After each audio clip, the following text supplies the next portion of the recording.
میرے جسم پر بہت زیادہ بال ہیں، میری بیوی چیسٹ کے ہیئر کاٹنے کا بولتی ہے، تو کیا میں داڑھی کے علاوہ سارے بال ریموو کر لوں؟ عذاب ڈال لیں گے اپنی جان کو میرے بھائی، کتنی دفعہ ریموو کریں گے؟ جتنی بار کریں گے اور نکل آئیں گے، اور پھر اس کے ساتھ میڈیکل ایشوز بھی جڑے ہوئے ہیں۔ یہ بیسیکلی ایک آپ سمجھ لیں جینیٹک ڈس آرڈر ہوتا ہے۔ آپ دیکھیں گے جن لوگوں کے سر کے بال جھڑ جاتے ہیں نا، ان کے جسم پہ بہت بال ہوتے ہیں۔ اب میرے جسم کے اوپر نہ ہونے کے برابر بال ہیں، لیکن میرے سر کے بال بہت زیادہ گھنے ہیں۔ یہ ایک ریشو پروپورشن ہے اس اعتبار سے۔ تو اب جسم کے اوپر آپ بال ریموو کریں گے، کدھر کدھر سے کریں گے؟ پہلے عورتیں کرتی تھی، اب مردوں نے بھی کرنے شروع کر دیے۔ وہ باڈی بلڈرز بھی کر رہے ہوتے ہیں، اور پھر تیل لگاتے ہیں اور کہتے ہیں اپنے لیے عذاب ڈالا ہوا ہے۔ تو مہربانی کر کے انہیں اس حوالے سے تھوڑا قائل کریں کہ یہ آپ میرے لیے کیوں ایک مصیبت کھڑی کرنے جا رہے ہیں۔ باقی اس کے اوپر ہم کوئی شرعی فتویٰ نہیں لگائیں گے۔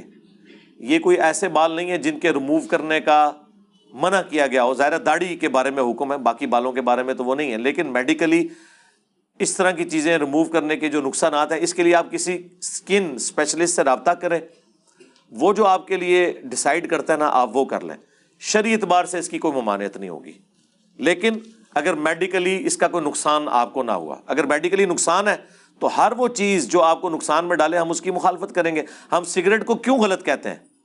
اس لیے نہیں کہ سگریٹ نشہ ہے، سگریٹ نشہ ہونے کی وجہ سے نہیں، وہ نشہ تو ہے ہی نہیں ہے۔ یہ تو نہیں کہ سگریٹ پی کے کسی کو نشہ چڑھ جاتا ہے، اس وجہ سے کہ قرآن میں واضح فتویٰ ہے سورہ البقرہ میں، وَلَا تُلْقُوا بِأَيْدِيكُمْ إِلَى التَّهْلُكَةِ، اپنے ہاتھوں سے اپنے آپ کو ہلاک مت کرو۔ اور یہ صرف سگریٹ کو میں سنگل آؤٹ نہیں کر رہا، جو شوگر کا مریض ہے نا اور وہ دبا کے چینی والی چیزیں استعمال کرتا ہے، وہ بھی سگریٹ پینے والے کی مترادف ہے، جب اسے یہ پتہ چل گیا کہ میرے لیے یہ نقصان دہ ہے۔ اسی طریقے سے جو کولیسٹرول کا مریض ہے اور جان بوجھ کے وہ چکنائی والی چیزیں کھا رہا ہے، وہ بھی سگریٹ پینے والے کے مترادف ہے۔ لو جی، ہن سگریٹ پینے والے نا میڑا دے مار سکتے نہ کسی نو، اچھا میں سگریٹ پینا، تو ہی تے کڑھائیاں بڑا بڑا کے کھانا ہے۔ ہاں، تو ہم نے سگریٹ والوں کو بھاگنے کا راستہ بھی دے دیا۔ تو اس لیے میڈیکلی جو چیز بھی آپ کی صحت کے لیے نقصان دہ ہے، آپ اس کا استعمال چھوڑ دیں۔ کسی کے لیے چائے نقصان دہ ہو جاتی ہے، چائے وہ کم سے کم کر دیں۔ حلال چیز کو ہم حرام تو نہیں قرار دے سکتے نا، لیکن یہ تو کہیں گے کہ اب نمک سے بلڈ پریشر کسی کا بڑھتا ہے۔ وہ میری وائف کی دادی ماتی فوت ہوگی، اللہ تعالیٰ ان کی مغفرت کرے، تو وہ ڈاکٹر کے پاس گئیں تو انہوں نے کہا کہ اماں جی نمک تھوڑا کٹ کرو۔ تو انہوں نے کہا میں تو نمک استعمال ہی کوئی نہیں کرتی، آپ بس یہ ہے کہ کدے انار آ جائے ادھر تے تھوڑا جا برور لینی ہے، ٹھیک ہے جی۔ اس طرح کئی چیزیں انہوں نے گنوائی۔ انہوں نے کہا اماں جی ہوں تسی مٹھیاں بھر بھر کے نمک پانا ہے، نمک اتنا ہی ڈالنا ہوتا ہے نا۔